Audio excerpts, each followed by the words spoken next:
go out to the sally port, take a left. We'll stand right outside the sally port. These officers are preparing to take on a problem. Hey, 11:30 start time, guys. Can't just go out there and do these things on a whim. They would stand right here on this sidewalk and just line themselves up. That the community says is out of control. It's complaint driven. Obviously, we hear from the businesses. Sometimes there's been 8 or more out there. And it's time. The time is now. Brandy Cox owns a veterinarian business off Harry Hines in Northwest Dallas. It's 24 hours a day, 7 days a week, and it never stops. It's constant. She says prostitutes are flooding the neighborhood.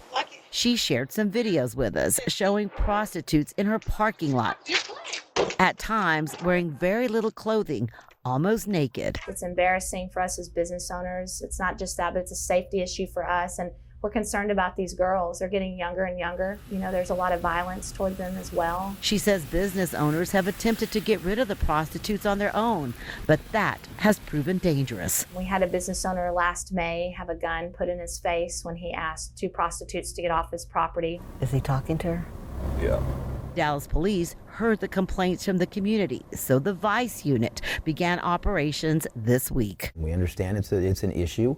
And so we wanted to, attack it in a different way. WFAA went along with the Vice Unit as undercover female officers posing as prostitutes took to the streets. And then he hailed her over and they're having a discussion right now. We watched as vehicle after vehicle after vehicle stopped and talked to the women. That's that forerunner. Yeah, they're gonna arrest him. As soon as the undercover officers gave the signal, Dallas police marked squad units pulled the men over. We watched as the men were handcuffed, searched, and placed under arrest. Buyer beware. Because again, we want to make it uncomfortable for individuals to think that they can go into that area, affect our businesses, affect our community in a way that's not positive for our city.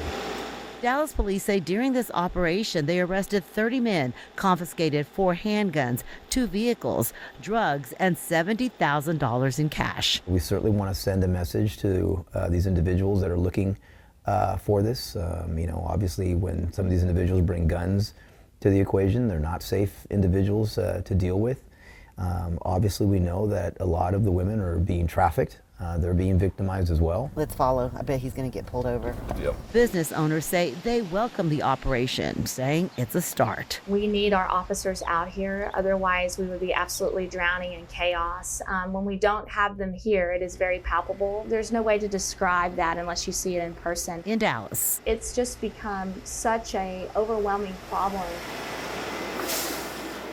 I'm Rebecca Lopez.